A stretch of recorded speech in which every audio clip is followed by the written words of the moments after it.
The FIFA World Cup still has 2 weeks left to play, but it's already clear that the ultimate winner will be the religion of Islam, because for the past 4 weeks, the Islamic faith has been showcased to a global audience like never before. Think about it. For decades, Americans and Europeans have seen Islam only through the prism of war and political violence in the Middle East and Afghanistan.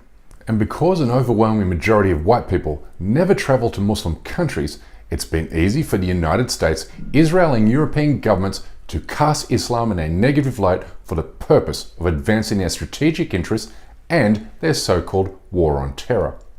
But the FIFA World Cup has literally blown the lid off negative attitudes and stereotypes the Western world has been fed about Islam for decades. Today, Americans, Brits and Europeans are discovering why Islam is the world's fastest growing religion, despite a concerted effort by the Western media to undermine positive reports about Qatar, the first Muslim country to host the tournament, which got underway with this incredible recitation of the Quran.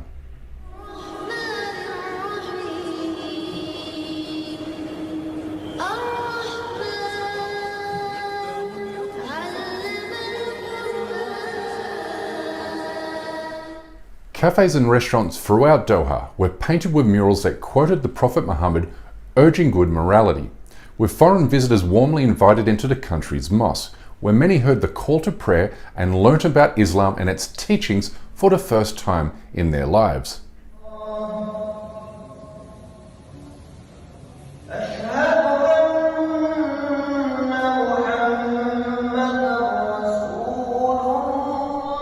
As many Muslims have joked, foreign visitors to Qatar will arrive as David but leave as Dewa, which is really funny. Except the joke is on Western countries that have falsely painted Islam to be a violent and backwards religion, because entire families did indeed choose to accept the Islamic faith during the tournament.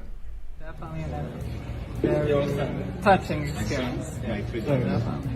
Very nice. And everybody very welcoming. Yes, did anyone force you or you choose it? No, yeah, I choose. Did anyone force you or you choose it?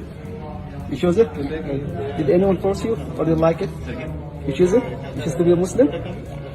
What about you? You choose it? Put simply, a global audience has been shown a side of Islamic culture that the Western media and Hollywood have long kept deliberately hidden from view to lend support for US foreign policy objectives in the Middle East. But visitors to Qatar are experiencing what it means to be welcomed as a stranger in the Muslim world. And as someone who's lived in a Muslim country for more than a decade and spent time visiting with Palestinians in their homes in Gaza and the West Bank, I can assure you the welcome you receive as a non-Muslim person is second to none, which is why I'm so happy that Qatar has given the rest of the world an opportunity to experience what I have. Friends and family, but we wanted to see for ourselves the experience, the culture, as well as the football itself, and we love it. Everything that has been on the media or Twitter, social medias, has been very, very far off exactly from what it is here. Pure love, respect for one another. Everyone's helpful. It's a community oriented. I love it, and I definitely can see myself coming back for sure. Notably, this was the first World Cup in which fans from rival countries didn't verbally and physically abuse each other. Why? Because Islam is the only religion in the world to not be hijacked by race or ethnicity. Now watch football fans from all over the world sing Arabic songs in the streets of Qatar.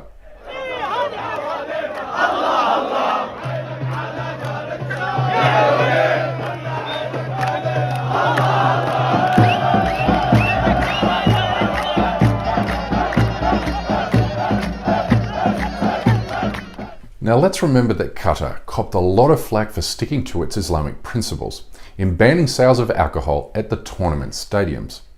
We heard all the usual allegations of Islamic extremism and whatnot, but here's 2 points of data that vindicates Qatar's courageous decision to not bend to Western desires.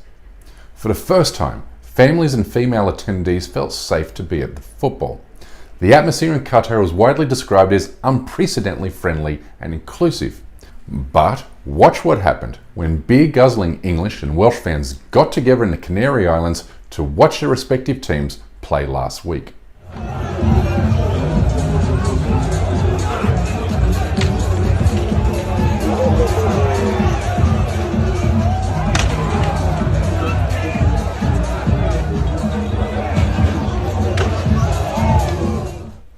that's what you call Western values, then you can see why Qatar and other Muslim countries reject them. But while English and Welsh fans were fighting each other in Europe, watch what happened when fans from bitter geopolitical rivals, the United States and Iran, got together before and after their group stage match in Qatar.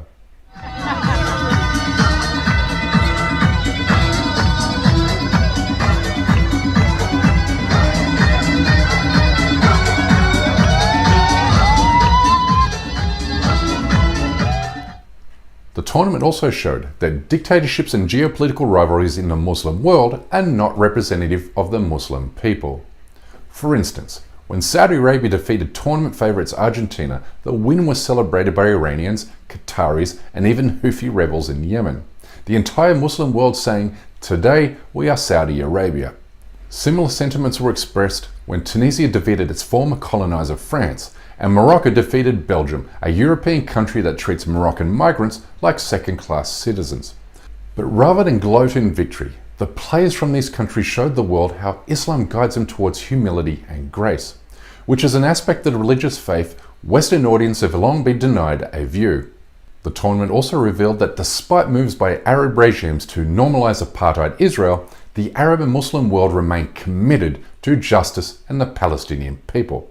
Palestinian flags were flown at every game and Palestinian armbands were worn by the Muslim teams, while crowds sang the words, "With spirit and blood, we will redeem you, O Palestine."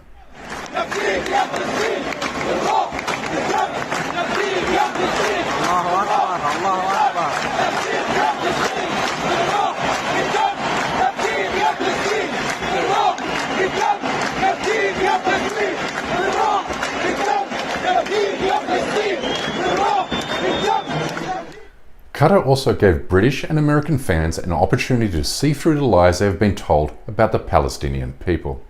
Today's International Day of Solidarity for Palestinians, and we're American citizens and we stand with Palestine and we believe they deserve to be free and we will see it one day. Let's go Palestine! I mean, what do you even say to that other than wow? Because Israel's days as a colonial occupier are over the moment a majority of Americans sound like the Americans you just heard. But this is what Islam does. It not only promotes justice and human rights, but also instructs people on how they may live together in peace and harmony, regardless of race, class, or beliefs.